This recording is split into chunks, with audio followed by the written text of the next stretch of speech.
She stood at the end of the line, torn boots no rank on her faded uniform, and everyone thought she was a janitor who wandered onto the range. When Lena Park asked for the black Talon, the entire training yard erupted in laughter. "Give her a broom instead," a soldier yelled, but then a helicopter landed.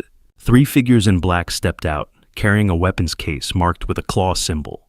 And when the lead operative solemnly said, "Welcome back, Commander Ghost Eye," every eye in the yard froze. Lena's hands didn't shake, but her chest felt tight, like someone had reached in and squeezed her heart. 3 years ago, she had walked away from a life that left scars deeper than the ones on her skin. At 25, she'd been a ghost moving through missions where her name was a whisper and her face was a secret. Operation Falcon Down had been her last stand, a single shot that stopped a crisis but cost her more than she could ever explain. She'd seen too many faces in her scope, too many lives flicker out. So she'd left choosing a quiet life where no one knew her, where she could blend into the background. But standing in that dusty yard at Langford training camp with the laughter ringing in her ears, she felt the past pulling her back, her boots peeling at the soles pressed into the gravel. She didn't meet anyone's eyes. She didn't need to. Their voices carried all the judgment she'd heard before, scorn, dismissal, the kind of cruelty that spills out when people think they've got you pegged. The supply soldier Pivot. Callahan leaned over the counter, his smirk wide enough to show his crooked teeth. He was wiry with a buzz cut so sharp it looked like it hurt, and eyes that gleamed with the joy of putting someone down.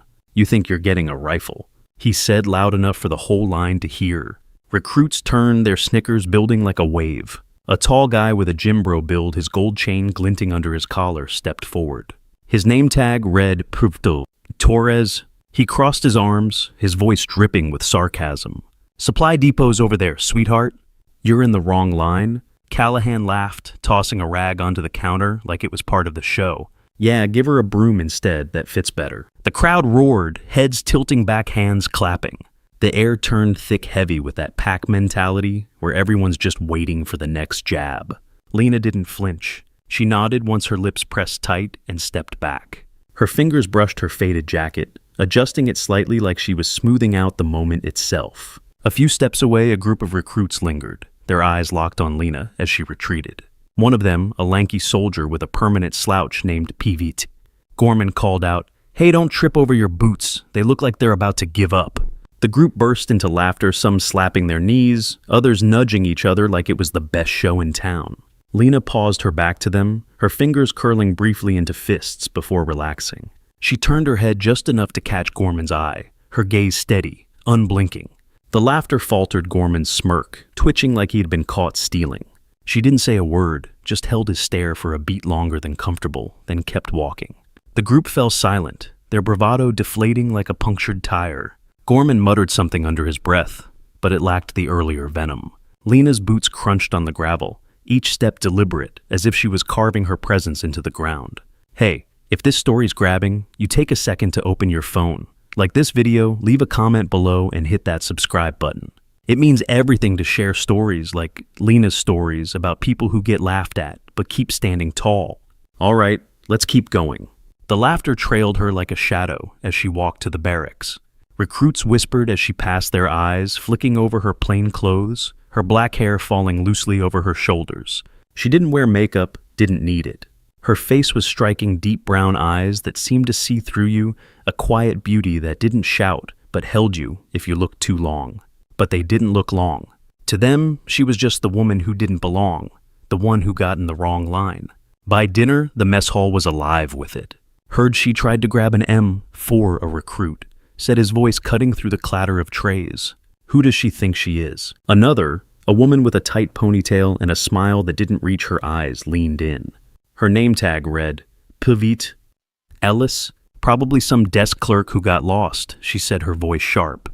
Look at her shoes. Lena sat alone at a corner table, her tray holding a slice of bread and a small scoop of mashed potatoes. Her fork paused when Ellis's voice hit her ears, but she didn't look up.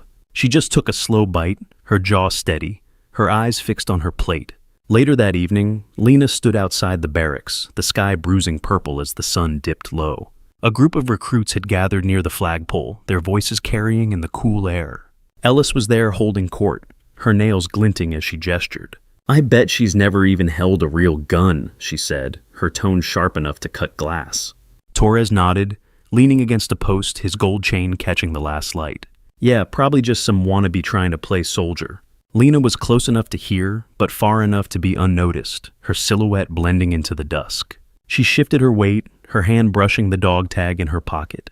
Her face didn't change, but her fingers tightened around the tag, the metal biting into her palm. A younger recruit hesitant piped up. Maybe she's got some training. Ellis laughed, a sound like breaking glass. Training? She's got janitor written all over her. Lena's lips pressed into a thin line, and she turned away, her boots silent on the grass, leaving their words to echo in the empty air. The next morning, the technical check was a standard drill. Every recruit had to strip and reassemble a weapon to prove they could handle it. The instructor, Sergeant T. Malone, was a man in his 40s, all sharp angles and no patience. His clipboard was his lifeline, and he barked orders like he'd been born doing it. When Lena's turn came, he barely glanced at her.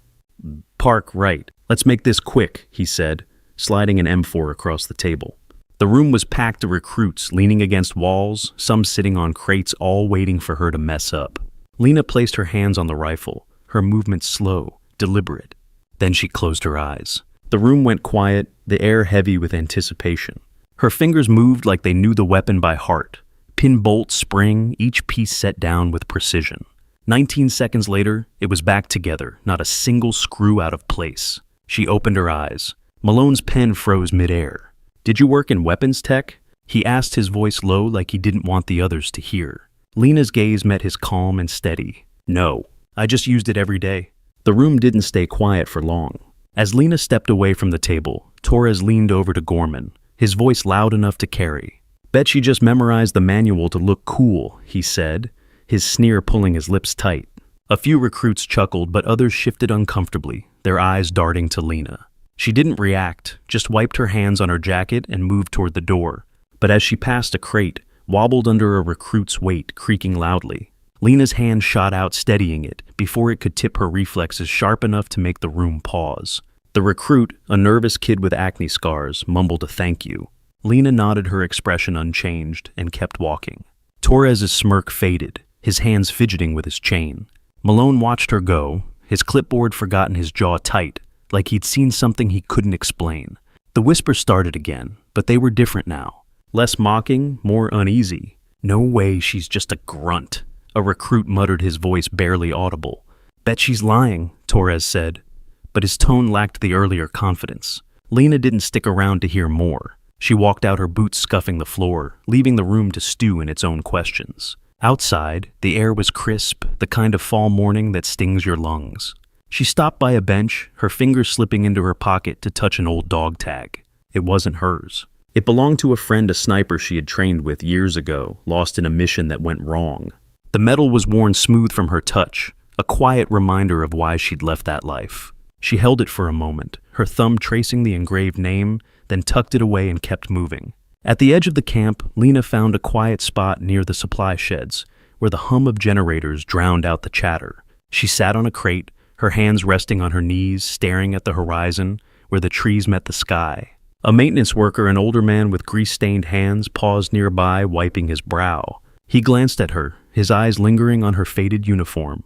"You don't look like you belong here," he said, not unkindly, just curious. Lena's lips twitched, not quite a smile. "I get that a lot," she said, her voice soft but clear.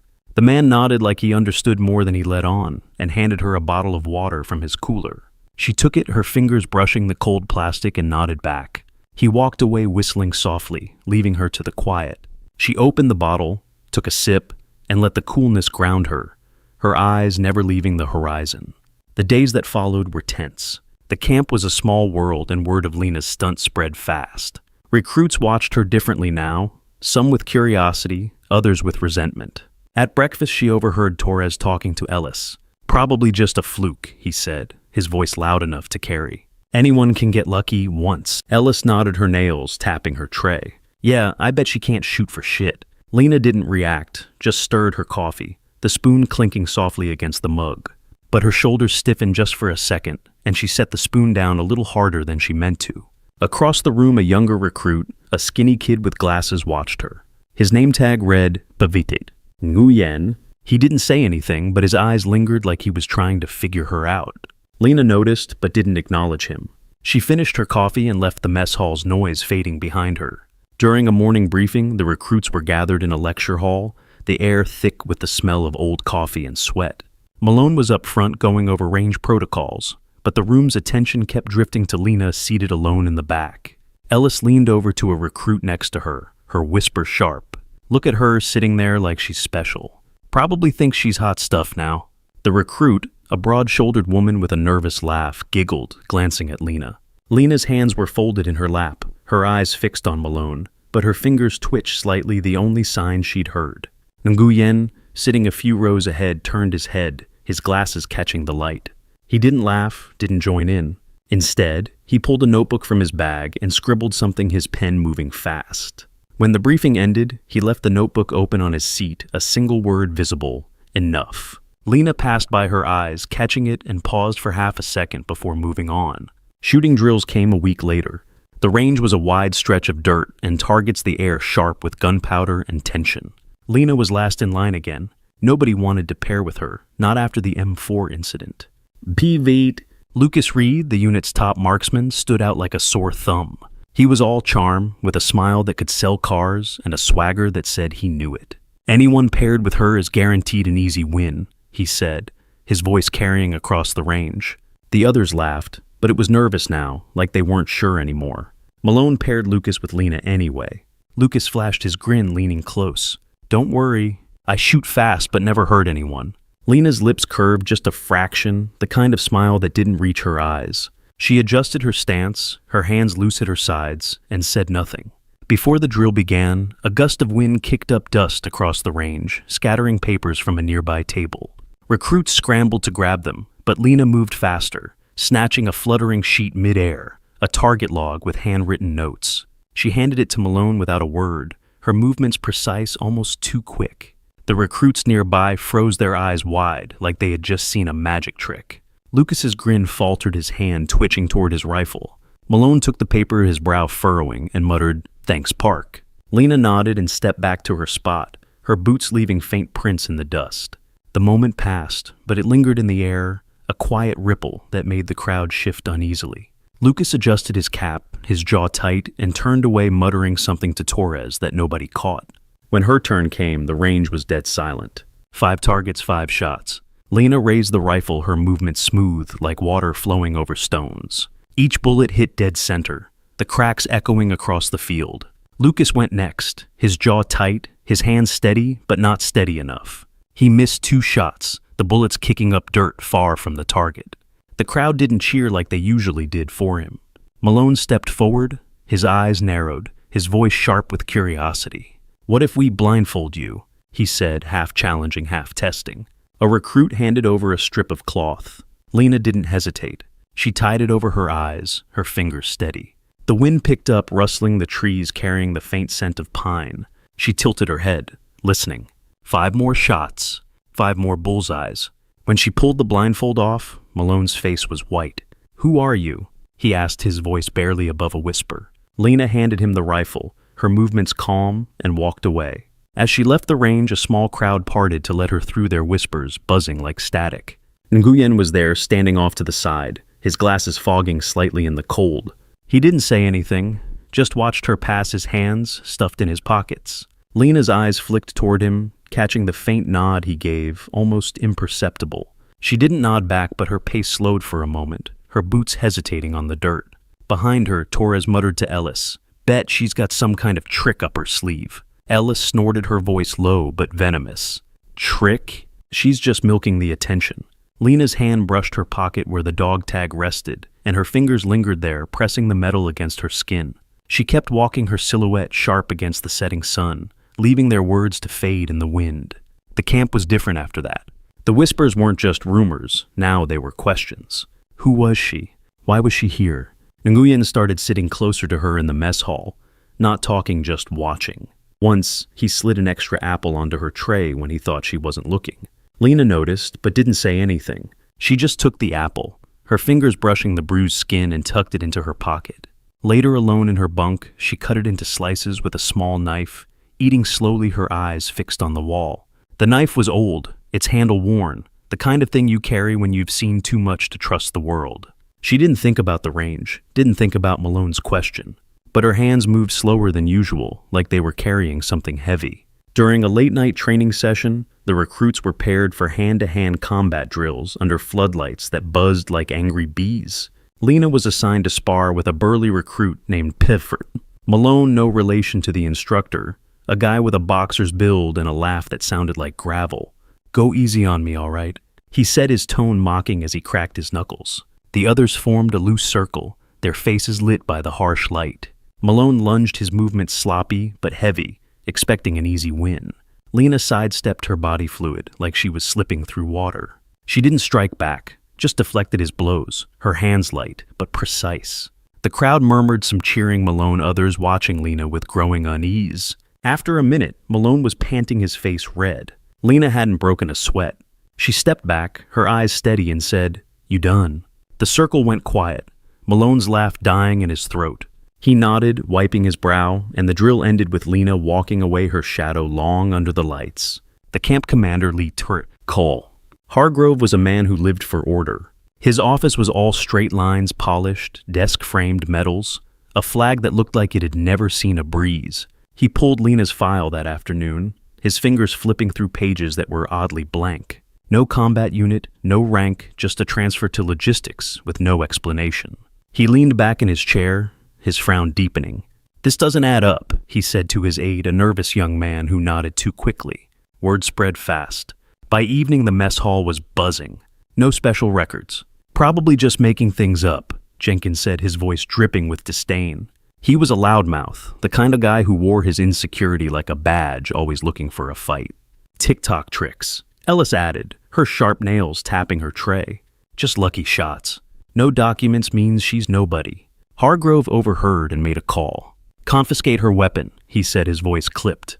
Lena didn't argue when they took the rifle. She slid the magazine out, set the gun down, and walked away, her boots echoing in the quiet. That night, Lena sat on her bunk, her hands folded in her lap. The barracks were empty, the other recruits out at a card game in the rec room. She pulled the dog tag from her pocket, holding it up to the dim light. The name engraved on it was barely legible now, worn down by years of her touch. She remembered the day she'd gotten it handed to her by a medic in a field hospital, the air thick with the smell of antiseptic and blood. Her friend had been laughing just hours before telling her about a diner back home, where the pie was worth dying for. Lena's jaw tightened and she tucked the tag away. She didn't sleep much that night, just lay there staring at the ceiling, the hum of the barracks, her only company. The next morning, a routine inspection turned ugly. Hargrove's aide, a jittery officer named Bryce, decided to make an example of Lena's bunk. He stood over her neatly made bed, his clipboard shaking slightly as he pointed to her gear. "This is a mess park," he said, loud enough for the barracks to hear.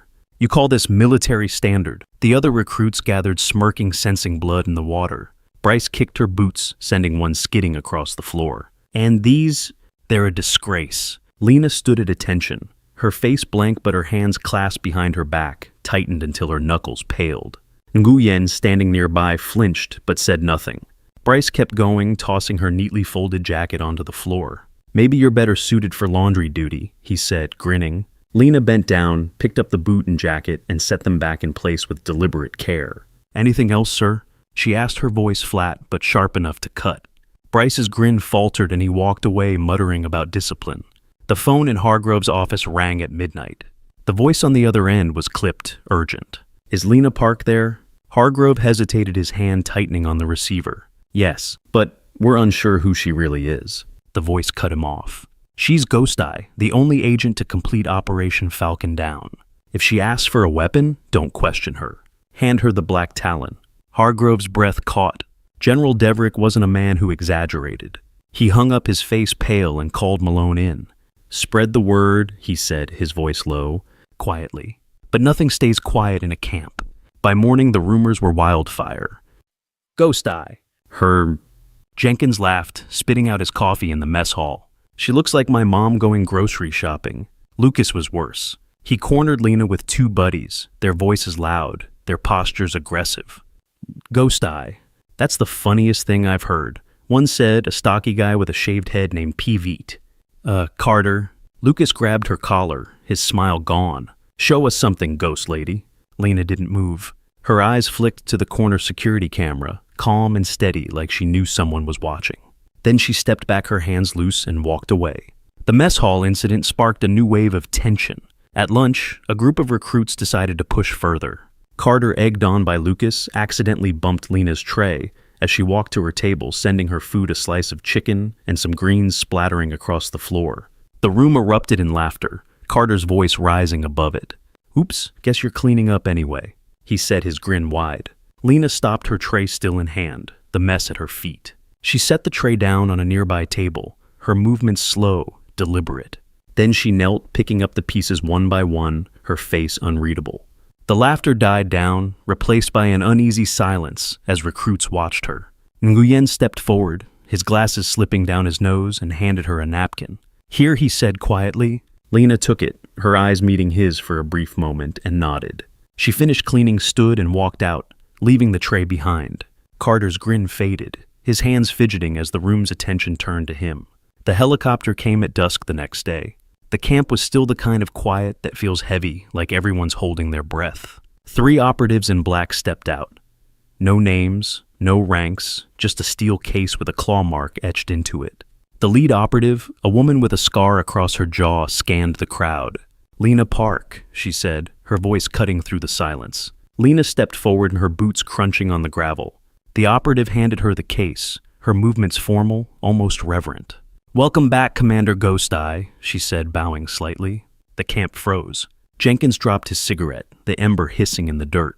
Lucas's face went slack, his arms falling to his sides. Lena opened the case, her fingers brushing the black Talon, a sleek custom rifle that looked like it could whisper death. She closed it again, her expression unchanged, and nodded to the operatives. They left without another word, the chopper's blades fading into the night. The news of the helicopter spread faster than the rumors.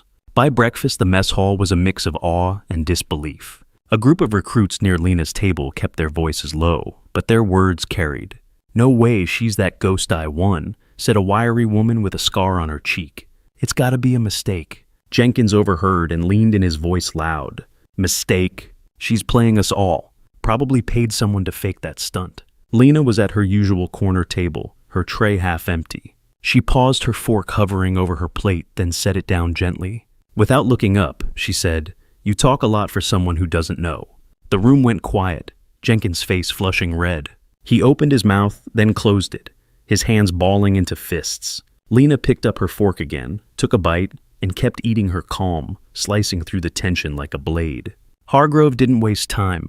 He called a public training drill the next morning, the kind of event that drew every soldier on base. 500 men and women gathered around the field, their murmurs like static. Lena was the centerpiece, whether she liked it or not.